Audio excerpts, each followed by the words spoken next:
Hello students, welcome back. Today I am Anuradha from Art and Progressive School, going to start another topic of the same chapter that we were discussing in the last classes, and the chapter name is Life Processes. So in this chapter we are studying that what are the different processes which are important for the life. Okay, so here till now we have completed some of the life processes. The first one, that is about the nutrition. Okay, nutrition is what? Whatever the nutrients we are taking, so how it will get digested, and from the digestion what we are getting. Okay, so all these nutrients, where they are going? Towards our cells. Okay, then after it we have done the respiration. It is also the process in which what is happening, there will be the oxidation of food. So here there will be the oxidation of the glucose which we have taken in our diet. Okay, we have taken carbohydrate, so the complex carbohydrate will get break down into the smaller unit, that is the glucose unit. Okay, so we know that carbohydrate, what it is going to give? It is going to give energy. Okay, so what is going to happen here? With the help of oxygen which we are taking during the breathing. So what is happening in the respiration? It is what? Taking the oxygen and exhaling the CO2, as well as with the help of O2 we are going to break down the food. Okay, and due to that what we are getting? We are getting the energy, and that energy is stored in which form? In form of ATP. So that much processes we have completed. Now today we will start the another process, that is known as the transportation. Okay, so what do you understand by transportation? If I say in a simpler meaning, if something has to go from this end to this end, okay, or from one place to another place, what is happening? We are saying it is going to transport. Okay, so in transportation what we are doing? We are taking something from one place to another place. Now in case of nutrition or the digestive system or in the respiration, we know that what we are getting? We are getting the nutrients. So all these nutrients should reach to each and every cell of our body. So how it will reach? Because for example, in small intestine we are saying that there will be absorption of food. So after the absorption of food, what is going to happen? All the blood capillaries, they are connected. Okay, they are network like structure which is present throughout your body. So whatever the nutrients you have absorbed, it should be transported to the every part of your body, each and every cell, right? So for that thing what is required? Transportation is required. So here we are going to start with the transportation in human beings, as well as in the next class we will do the transportation in plants also. Okay, so here in case of human beings, how the transportation will take place? With the help of two circulation systems. Circulation is what? Something is going to circulate. So here if we have to take the nutrients to each and every cell, what is requirement? That there must be a proper circulation. So this circulation is what? It can be of two types. What are they? Blood circulatory system as well as the lymphatic system. Okay, so we are going to discuss both the things. So here first we will start with the blood circulatory system. So what does it mean? It means that blood is that thing which is going to take, okay, it is that bus which is going to take all the passengers, right? So what we can say? Blood is a connective tissue. We all have studied that blood is what? It is a connective tissue. Why? Because it is going to take all the nutrients which is present at one place, and it is going to transport each and every cell of our body. Okay, so blood is what? Blood is the fluid. And here another one is the lymphatic system. So in this lymphatic system, what is there? That fluid, it is known as the lymph fluid, right? So we are going to start with the first one. That first circulatory system is what? Blood circulatory system, and we are calling it blood vascular system because it is going to do the conduction throughout our body. So now what is the requirement for this conduction? We all know about the metabolism. What we know about it? Metabolism. Metabolism is what? It is a combination of anabolism and catabolism. It means that something is going to construct inside the body and something is going to destruct inside the body. So for the proper metabolism, what is required? There must be anabolism as well as the proper catabolism. So what is happening? Maybe some things are the useful product.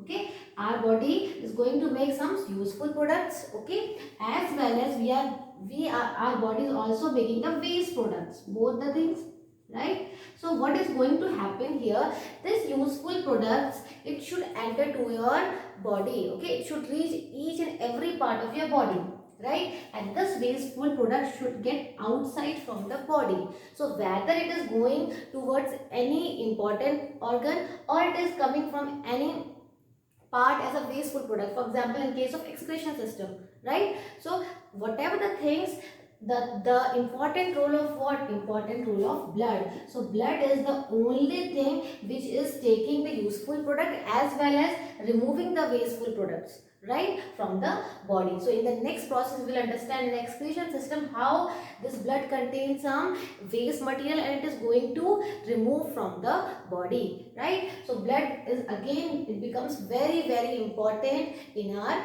body, right? Here, so here we are going to start that how this blood is going to move throughout our body. So for that one there are some components. So here we will discuss about the three components of the circulation system. What type of circulation system it is? Blood circulation system. So it means that there will be blood. Okay, so in the blood circulatory system, what is the thing? The first thing will be the blood, and the second thing will be the blood vessels. It means that how this blood is going to flow inside our body. So inside our body there are so many vessels. What are the different vessels in our body? It can be arteries, it can be veins, it can be the capillaries. Okay, so all these are what? Vessels means something to accommodate. So what they are accommodating? They are accommodating the blood inside it. Okay, so here we can say we need the blood vessels also as well as the heart.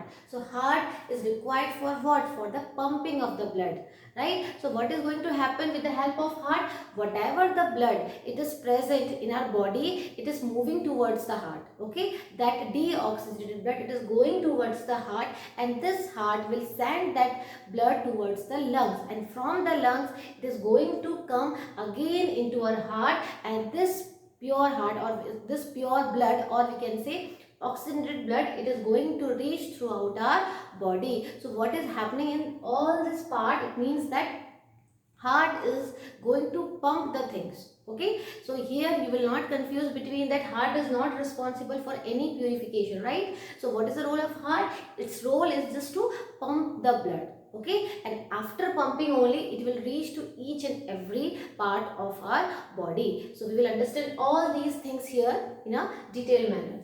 So now comes to the another part. We will discuss each and every component of the circulation system. If I will talk about the digestive system, we have started from where? From the mouth, okay, then buccal cavity, then pharynx, then esophagus. So like this, it's a proper system.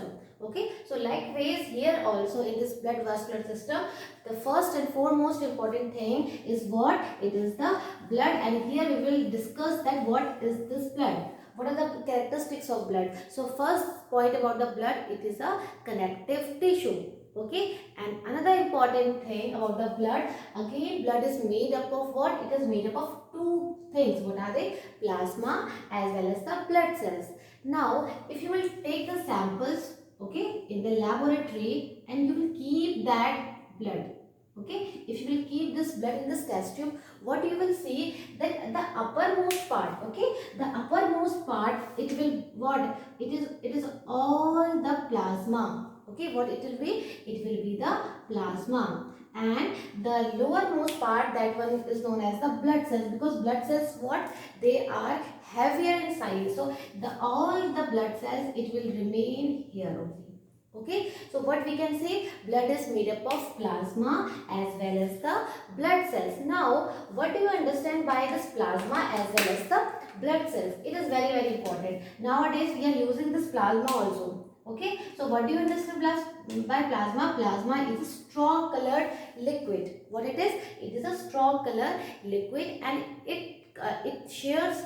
For example, if it is blood, so 50 to 60% will be contributed by the plasma only. Okay, so this much is what? It is a plasma, right? And if I will talk detailed manner of this plasma, Plasma also contains what? Plasma is made up of 90% with water and 10% with the organic and inorganic nutrients. For example, calcium, enzymes, minerals, all these things is present inside the blood or in the plasma. It is only 10%. Okay, so 90% in this plasma, what it is only water. Okay, and if I will talk about the whole composition of blood, so 50 to 60% will be contributed by the plasma itself. So the rest of the portion is what? It is the blood cells. Okay, so blood cells are what? These are the heavier one. That's why they are settling down towards the lower position. Okay, and what are these things? These are the RBCs. And how many types of blood cells are there? RBC, WBC and platelets. What are they? RBC, and upper to it WBCs are present. Okay, as well as the platelets. So these are the composition of blood. Why it is important? Because we have to, if we have to understand the movement, we should know that how much RBC is present, because RBC contains what? It contains hemoglobin. Okay, so from this area so many questions may be asked.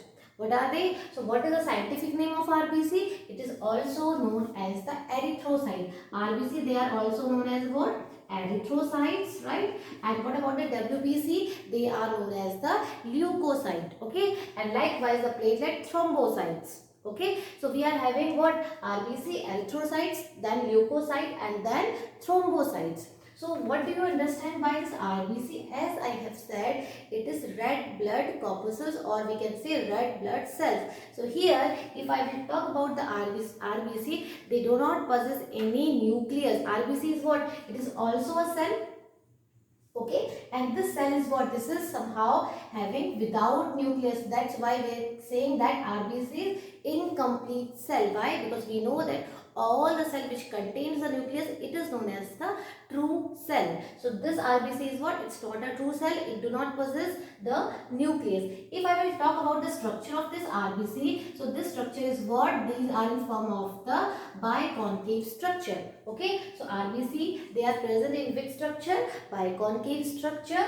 And what is the role of RBC? It contains the hemoglobin. Okay, this hemoglobin again very important, because it has high affinity to combine with oxygen. Okay, so what is going to happen? That hemoglobin will be there, so there will be more oxygenation, and due to that there will be the purification, or we can say oxygenation of blood will take place. So the contribution of RBC is very important, and due to this pigment, due to this hemoglobin, what it is, the color of the RBC, they are red in color. Okay, so RBC are what? They are red in color due to this pigment, right here. So this much thing you should know about the RBCs. Okay, and here what about the WBC then? WBC, they are the white blood cells, because it do not contain any pigment. That's why they are the colorless one. These cells are what? They are the colorless. If I will talk about the structure of the WBC, how they look like? They look like the amoeba shape. Okay, so what is the structure of WBC? They are amoeboid in shape, and it will act like amoeba. As any pathogen will attack to your body, so this WBC will act as a soldier of your body. Okay, so what they are going to do, if any pathogen will enter here, what they will do? They have the phagocytic nature. Okay, so what they are having? They are having the phagocytic nature, and it will kill that particular pathogen from your body, right? So WBC having very important role, because it is fighting against the diseases. Okay, so here we can say WBC, they are the amoeboid shape. Okay, and it possesses the nucleus. WBC possesses the nucleus. Now comes to the platelets. Platelets, again, they are the composition of the blood, and they are important for our body. Why? Because for the clotting of the blood. Okay, if you will get injured anytime, so these platelets, they are playing their role to clot that blood. Okay, that's why we are not getting that flow of blood for the long period of time, right? So there is one thing, thromboplastin, which is going to help for the clotting of blood, and it will be secreted by which one? By the platelets. Okay, so this is the composition of the blood cells, and here plasma we have completed. It is made up of what? 90% water and 10% organic and inorganic materials are present here. So combinedly both are very important for our body. Okay, now comes to the blood vessel. So all this blood will flow where? Into proper blood vessels. Okay, if I will talk about the lower animals, okay, in case of sponges or in case of any lower organism, in that case there will be no proper transportation system, or we can say there is no transportation system. Why? Because the whole body is in contact with the surrounding medium, right? So they don't need anything which should be moved inside the body. So we can say there will be the open circulation system. So what is it? The open circulation system takes place in the lower animals, but as there will be the evolution, as there will be the higher animals, what is going to happen? There will be the closed circulation system. So what is closed circulation system? It means that blood is going to flow inside any blood vessels. Okay, so vessels are what? These are the things inside which what is present? Blood is present. So we can have different type of blood vessels on the basis of their function, on the basis of their structure. We have said that there are three types. What are they? Arteries, veins and capillaries. Okay, so what are they? Blood vessels, arteries, veins and capillaries. So now what is the difference between arteries, vein and capillaries? It means that arteries are what? Whenever you will write the point about arteries, they are having thick wall. So if blood is flowing in the artery, so the thickness of the wall, it is what? It is more thicker, right? If I will compare with the veins, blood is also flowing in the vein also. Okay, so this thinner part is what? It is known as the vein, right? So what we can say, artery, they are having the thick wall, and veins, they are having the thin wall, right? And in case of artery, what is happening? That blood is flowing in very high speed, okay, or we can say the movement of blood is very rapid. That's why there is no presence of valve. Okay, what is happening? Valve is required when the flow of blood is very slow. So if the flow of blood is very high, so there is no need of valve here in case of artery. But in case of vein, the blood is flowing very slowly, so it contains some valves. So what these valves they are doing? They are preventing the backflow of the blood. Okay, so what is happening in case of vein? They are having the valve and they are preventing the backflow of the blood. So we have done 2 to 3 points about the arteries and veins, right? And what else about the arteries? Arteries, they are deep seated. Okay, it means that you cannot see the arteries.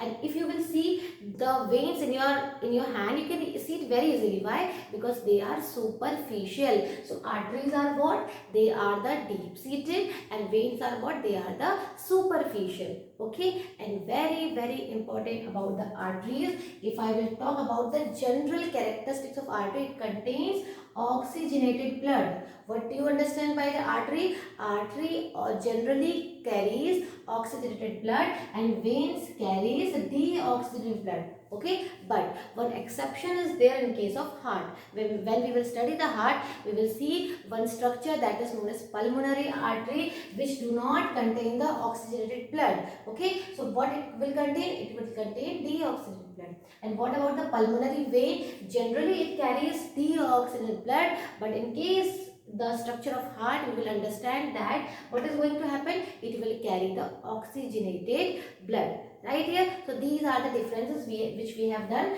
till now, and you have to write these things in your notebook also, that what is the difference between arteries and veins. So what we can say, if it is artery is thick wall, okay, and it is connecting to the veins, and when it is connected to the veins, so where this is the artery and this is the vein, so where this artery and veins they are joining, it is forming what? It is forming the capillaries. So capillaries are what? These are the joining structure between arteries and veins. For example, it is arteries is coming from here and veins they are coming from here. So what is going to happen? It will divide into very thin like structure. What is happening? It is divided into very thin like structure. What you will call it? You will call it capillaries. Okay, so this is junction of arteries and veins, which is having very thin structure.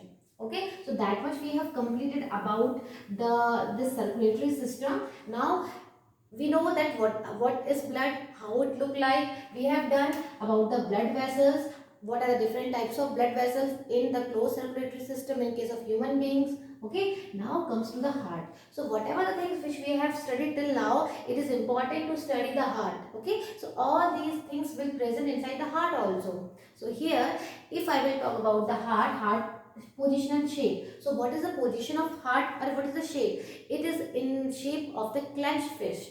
Okay, so we can say as like a clenched fist, it is present where? In the thoracic chamber. And what is thoracic chamber? We have done in the last class. So for example, these are the lungs. Okay, this is the trachea, and here lungs are present, and this region is what? Diaphragm. So if I will talk about this heart, where it is situated? It is situated towards the left side. Okay, as I have said, our right hand, it will become the left hand side, and here our left become the right hand side. So here if I will draw the structure here, it will become the left side and it will become the right side. So if you will see this heart structure, where it is situated here in the thoracic chamber. Okay, this is what? This is the thoracic chamber, and it is tilted towards what? Towards the left side, right? So you can see the structure, this whole structure is situated where? Between these two lungs here, right? So we can say what is the position in the thoracic chamber, and what is the shape? It is just like a clenched fist. Okay, now comes to the structure. If I will talk about the structure of the heart, it is having different parts. What are the different parts? It contains the auricle and the ventricle. Okay, and here this auricle and ventricle structure is very important, because whatever the blood is flowing in this chambers only. Okay, if you will see this diagram very clearly, I have drawn this structure. This is what? This outer part. This outer part is what? This is known as the pericardium layer. What is this pericardium layer? It means, as I have said, whenever we are using the word cardiac or this cardiac, it means that we are talking about the heart, right? And here we are talking about the peripheral region. It means the outer boundary of this heart. It is what? It is known as the pericardium. So this layer is present outermost to this heart, and what we are calling it? Pericardium membrane. Okay, this is a double membranous structure, and inside this membrane some fluid is present. Okay, some fluid is present. What you will call this fluid? It is known as the pericardial fluid. Okay, pericardium is the membrane, and the fluid which is present inside this membrane, you will call it the pericardial fluid. And this is very important, because it is preventing the heart, or we can say it is going to protect the heart. How it is going to protect the heart? It is helping, or it is preventing from any mechanical injury. Okay, so as well as it is also providing frictionless. And here we know that what is the role of heart? To pump. So heart is what? It never tire. Okay, always it keeps on pumping. If it will stop, what will happen? The person will get die. So it has to keeps on pumping, and that's why we are saying that this one is going to protect the whole heart, the internal structure of heart. So again, very important role of this pericardium. And it's about structure, we have divided the structure of heart into 4 chambers. So we can say that the human heart is 4-chambered heart. Okay, what is it? 4-chambered heart, because it contains how many chambers?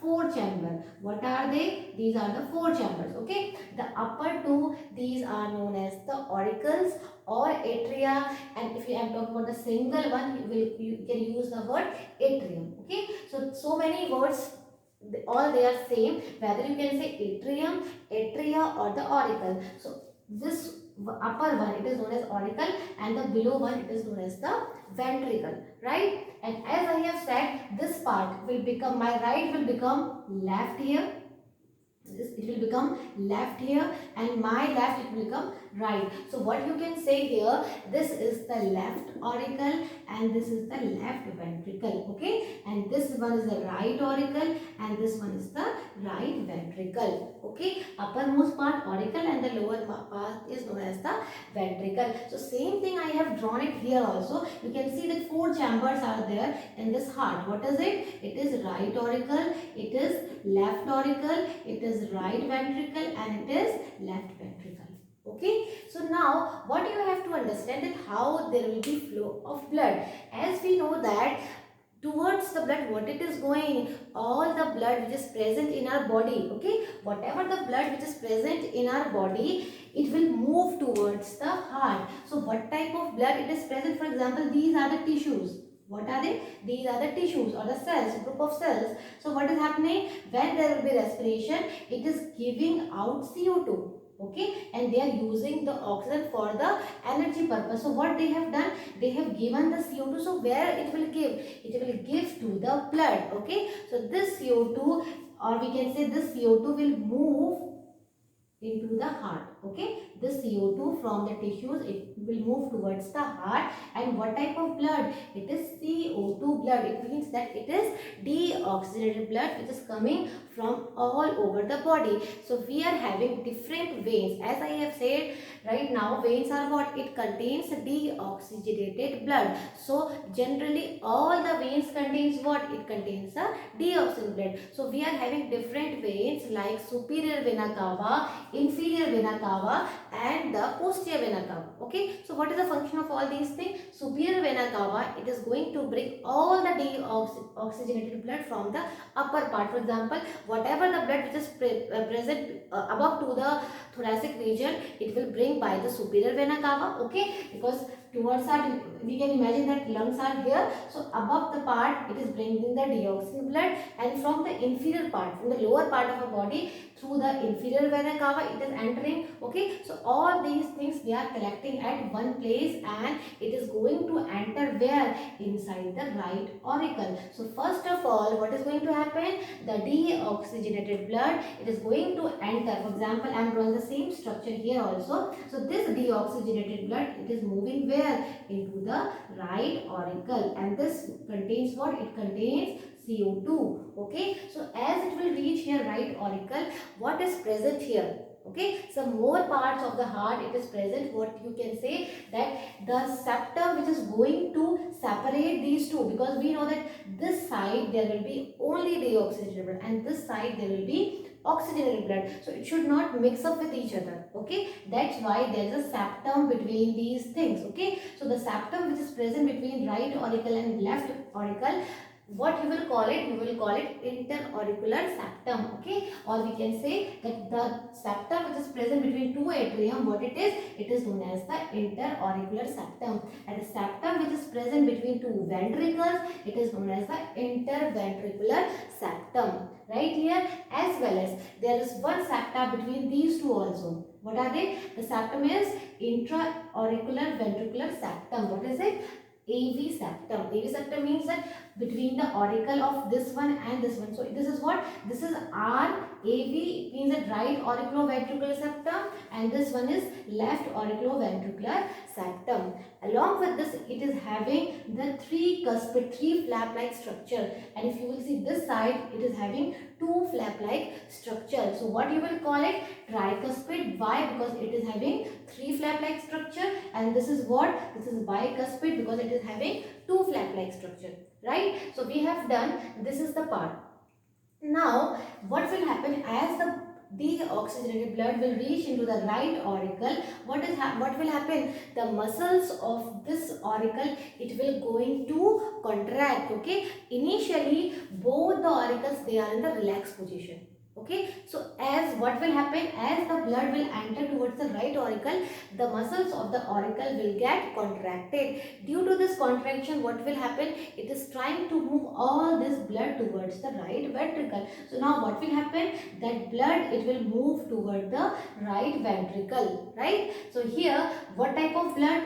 Here CO2 blood again. So this CO2 blood, again if I will draw the structure here, so this CO2 blood is present here. So it will move here with the help of the tricuspid wall into the right ventricle. Now from this right ventricle, it will go towards the lungs. Okay, so what is going to happen? You can imagine that lungs are present here. Okay, these are the lungs. So whatever the things, the CO2 blood, it is going through the tube into the lungs. Okay, so here what is that tube, or what is that we can say vessel through which it will move towards lung? It is known as the pulmonary artery. What is it? It is known as the pulmonary words relates to what? Lungs, and artery word relates to what? It is a vessels. But if you will recall what I said right now, arteries carries generally oxygenated blood, but only one exception is there, that is a pulmonary artery. So this is what,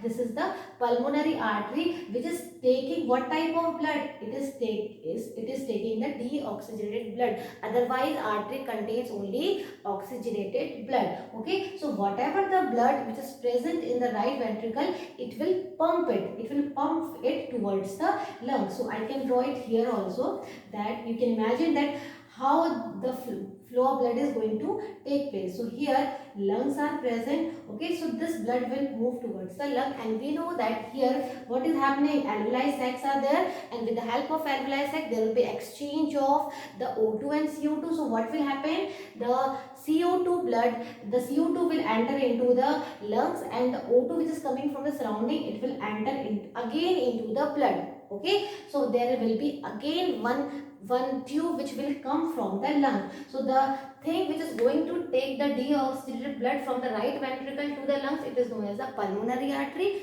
and another one which is going to bring this oxygenated blood, it is the pulmonary vein. So what it will do, so this pulmonary vein, it will carry all the oxygenated blood which is coming from the lungs. Okay, and again it is an exception. Why? Because veins generally carries deoxygenated blood, but here it is bringing the oxygenated blood. Okay, so what is happening here, that the oxygenated blood, it is going to come into the left auricle. Okay, and from this left auricle, it is moving into the left ventricle here. So we can say here what will happen, there will be the accumulation of what, the oxygenated blood. But again this blood should reach each and every part of body, because we need what type of blood, oxygenated blood which contains oxygen. Okay, and we know that oxygen, why it is combining with oxygen, because everything is happening inside the blood. So whatever the oxygen is present, it will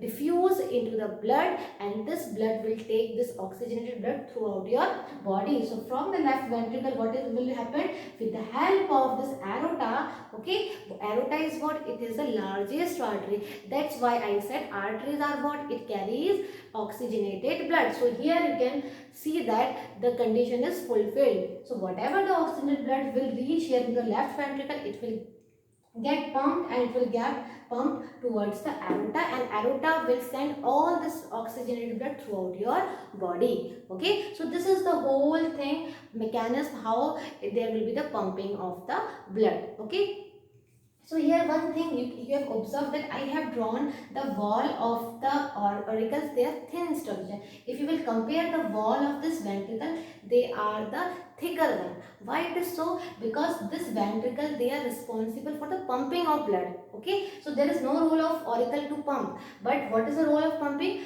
Pumping will take place from the ventricle. So that's why their wall should be thick, otherwise it will get what, it will get rupture. Okay, so whatever the blood, it will be there. First of all, first pumping is what, from this right ventricle to lungs, and another pumping will going to take place from left ventricle to the aorta, right here. So this is the whole thing about the transportation system. Okay, and here there is one more thing, double circulation. So what do you understand by double circulation? It means that blood is flowing twice through this heart. Okay, first of all, what is happening, the blood is coming from the body, from deoxygenated blood, it is coming from our body, and it is entering towards the heart, into the auricle, then ventricle. Okay, then it is moving into the lungs, and from the lungs it will bring the oxygenated blood to the left auricle, and from left auricle to the left ventricle, and from the left ventricle again it is bringing the oxygenated blood towards our body tissues. Okay, so what you are observing, that twice the time, or we can say blood is flowing twice in this heart. That's why it is known as double circulation, because it is combination of systemic circulation and the pulmonary circulation. Systemic circulation is what, whatever it is continuing with the systematics. Okay, it means that whatever it is going to take place. So what is happening in the first part, what do you understand by the systemic circulation? That movement of blood which is taking place from the body tissues to the heart, it is known as the systemic circulation. And whatever the movement of blood is going to take place from the heart to the lungs, it is known as the pulmonary circulation. So what is happening, that from the right ventricle it is moving towards lung, it is also pulmonary circulation, and from the lungs it is bringing the oxygenated blood to the left ventricle, it is also a pulmonary circulation. And again, when it is moving back this oxygenated blood into the tissue, it is also a systemic circulation, right? So what we have said, there are two types of systemic as well as pulmonary circulation, and combination of it is known as the double circulation, right? And here there are two terms, systole and diastole. What does it mean? Whenever there will be contraction, okay, so what you will use the term systole, and whenever there will be relaxation of muscles, it is known as the diastole. So you can see that initially, though both the auricles they are in the relaxed position, so what we can say, there will be what type of condition? Systole. There will be the diastolic condition, okay. There will be what? There will be the joint diastole in the right auricle as well as left right auricle, okay. So when the blood will enter here in this auricle, it will get contracted, okay. So in which condition it will become? It will become in the systolic condition. So what will happen? Again, both the auricles will reach into the systolic condition, and afterwards these ventricle again it will undergo the systolic condition, okay. And here we will use some more points that are that how we can measure this blood pressure, okay. So what is blood pressure? The pressure exerted by the blood to their capillaries or to the walls of the capillaries or the arteries or the veins, okay. So what is it? Whatever the pressure of blood, it is known as the blood pressure. And if we will talk about the normal condition of this one, what it will be? 120 by 80 mm of Hg, okay. Hg is what? Mercury. So we are giving, this is the normal blood pressure. And how this blood pressure can be measured? With the help of some device, and the name of this device is very important. What it is? It is sphygmomanometer. Sphygmomanometer, okay. So with the help of this thing we can measure the blood pressure, okay. So this question can be asked in the examination, what is the normal blood pressure, and with the help of which one we can measure the blood pressure for our body, okay. So in this session we have completed the transportation system in case of human beings. So likewise we will complete the other part, that is a lymphatic system, okay. There is one more system through which nutrients are going to move each and every part of our body, that one is the lymphatic system. As well as we will use this thing transportation in case of plants also, right? So that's all for today. Thank you.